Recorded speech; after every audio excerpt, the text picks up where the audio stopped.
Պարոն Հոխիկյան, դուք երեկ հայտարարել եք, որ այսօր ժամը 9-ին այստեղ եք լինելու, բայց կարծես թե ուշացաք եւ նշել էիք Հովհաննես Իշխանյանն էր ասել, որով ուզում է աջակցելու, կարող է ժամը 9-ից այստեղ լինել, մոր չենք տեսնում։ Բարև ձեզ։ Առավոտվանից, վաղ առավոտից միաբանները ժողովի են եկեղեցում։ Որքան ես հասկանում եմ, ճիշտ ասած գիշերվանից կապի մեջ ենք Մայրաթոռի միաբանների հետ։ Դուք լավ գիտեք, որ Մայրաթոռը հոգևոր դասի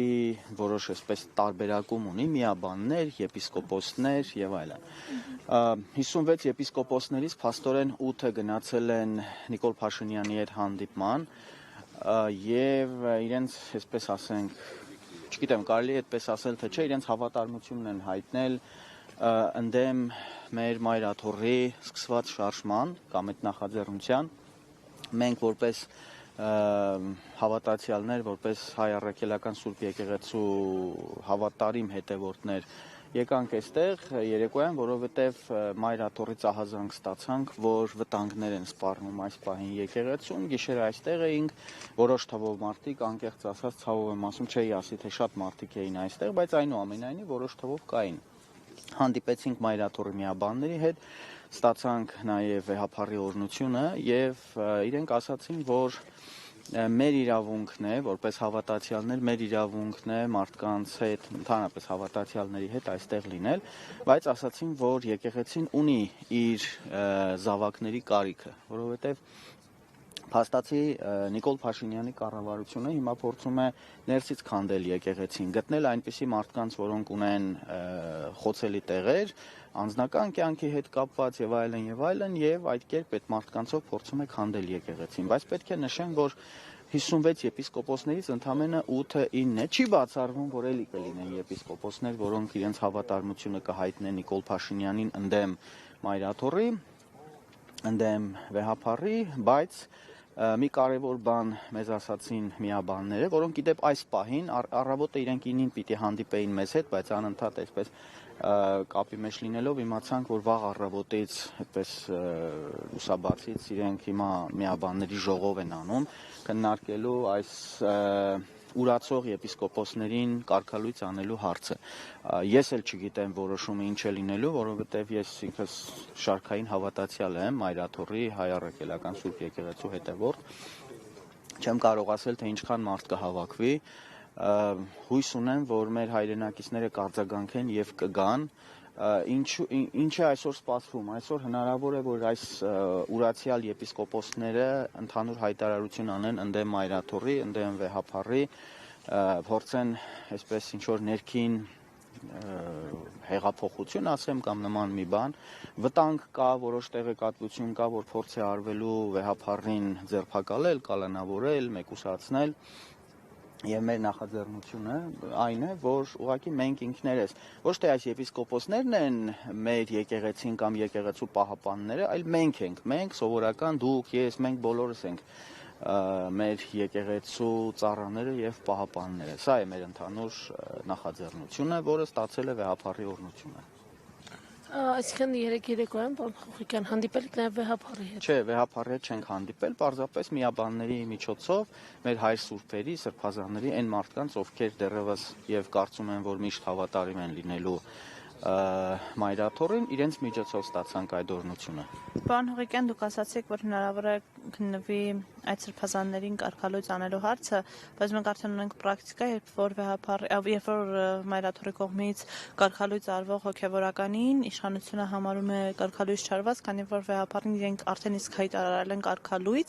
եւ շատ հետաքրքիր պատկեր է ստացվում, որ եկեղեցին ինչ էլ որոշի, միևնույն է Փաշինյանի որոշումն է առաջանցնում, որովհետեւ Ստեփան Ասատրյանը կարգալույց եղած, էլի կարողանում է պատարակներ մատուցել, էլի կարողանում է եկեղեցի մտնել, ավելին եկեղեցի մյուս հոգևորականներին, որոնք կարգալույց չեն, թույլ չի տալիս մտնել, այսինքն արդեն գործընթացն այնպես է, որ միևնույն է Փաշինյանի վերահսկողության ներքո է։ Իհարկե կան, այսպես ասենք, հոգևորականներ, քահանաներ եւ այլն, որոնք դեմ կգնան հոգևոր կանոններին։ Պատմության մեջ այդպիսի բաներ շատ են եղել։ Չմոռանանք, երևի առնվազն մի 10 նման դեպք կա, այլ չենք ասում, որ ցավոք սրտի եղել են դեպքեր, երբ որ Հայաստանի թագավորները ենթարկվելով օտար ազդեցությունների անգամ սպանել են հայոց կաթողիկոսին, բայց դա չի նշանակում, որ դրանից դադարել է հայ առաքելական եկեղեցին իր գործունեությունը դադարեցրել է, չի դադարեցրել։ Ես չեմ բացառում, ես ավելին ասեմ, կարող եմ շատ վատատեսական սցենարներ էլ ասեմ, չեմ բացառում, որ Նիկոլ Փաշինյանը կարող է հասնել իր նպատակին եւ ընդհանրապես գրավել եկեղեցին։ Սրա պատճառը այն է, որ նա ունի ամբողջական իշխանություն, նա ունի այսպես ասենք զինված իշխանություն, նա ունի իրավապահ մարմինների իշխանությունը եւ մեծ հաշվով տեսականորեն եւ գուցե գործնականորեն նա կարող է գրավել այս ամբողջ տարածքը եւ իրեն հռչակել կաթողիկոս։ Այդ ամենը հնարավոր է։ Չեմ բացառում։ Դրա համար եմ ես ասում, որ սովորական հայ հավատացյալ մարդիկ պետք է գան եւ տեր կանգնեն այս սուրբ վայրին, որը 1700 տարի կանգուն է։ Գիտեք, կարող են, այստեղ խնդիրը ոչ թե կաթողիկոսի անձն է, ոչ թե Գարեգին երկրորդ կաթողիկոսն է կամ որևէ հոգևորական, որովհետև այդ հոգևորականները մահկանացուներ են, ինչպես նաև կաթողիկոսն է մահկանացու։ Խնդիրը այստեղ համակարգն է, հայ առաքելական սուրբ եկեղեցու համակարգն է, որի քանդվելու պարագայում եւս մեկ ազգային կառույց է քանդվում, եւս մեկ քար է քանդվում։ Երբ որ խոսում են հոգևորականների մասին, ես վստահ եմ, բոլոր հոգևորականները, բոլոր սկսած ամենաշարքային քահանայից մինչև ամենավերին բարձրաստիճան հոգևորականները ունեն խոցելի տեղեր։ Մենք բոլորս մարդիկ ենք եւ բոլորս էլ մեղավոր ենք։ Անմեղը եւ կատարյալը միայն Աստված, Աստծո որդին, բայց Բագրատ Սրբազանը մի շատ կարևոր խոսք ուներ, միշտ երբ որ մենք հանդիպում էինք Տավուշի թեմում, ասում էր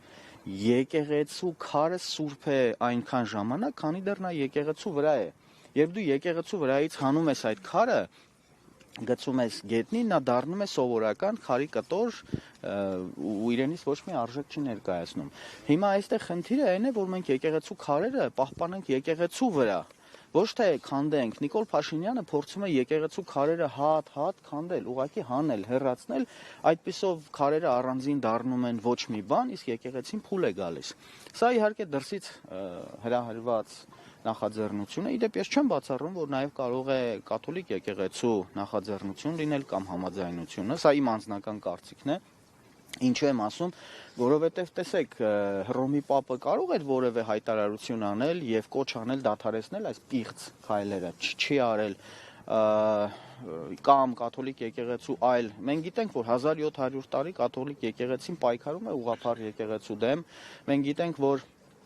այսօր կաթոլիկ եկեղեցին մեծ քաղաքական, աշխարհաքաղաքական խնդիրներ է լուծում, իսկ հայ առաքելական սուրբ եկեղեցին պայքարում է մեր ազգային արժեքների, մեր ինքնության, մեր իրական ինքնիշխանության եւ անվտանգության համար։ Ես կարծում եմ, սա ոչ միայն ներքին խնդիր է, սա աշխարհաքաղաքական գործընթաց է եւ սա միայն Նիկոլ Փաշինյանի կամակորությունը չի։ Պատահական չի, որ Աննա Հակոբյանը գնում է մնում է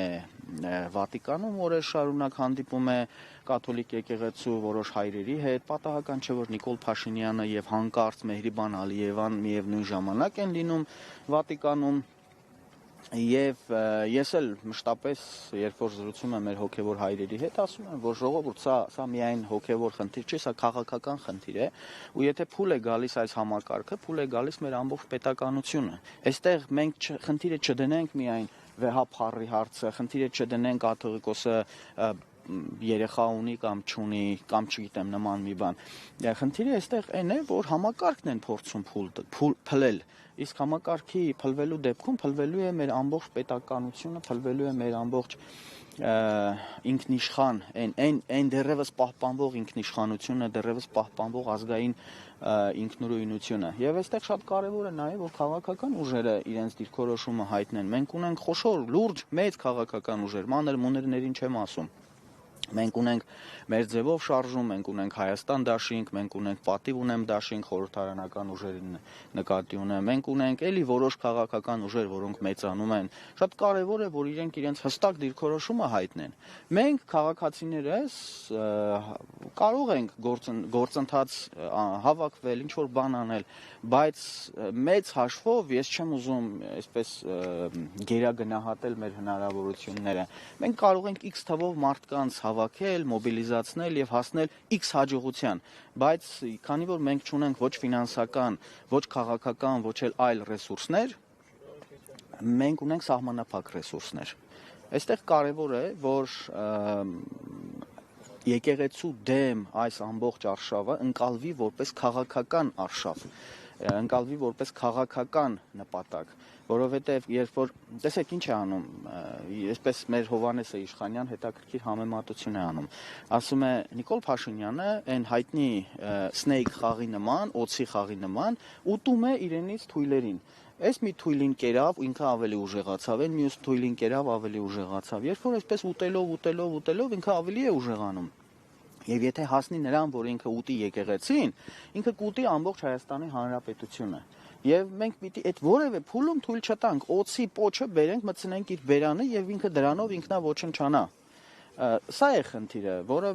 կարծում եմ, որ գոնե հիմա պիտի որ հասկանան էլի մեր քաղաքական եւ հասարակական ուժերը։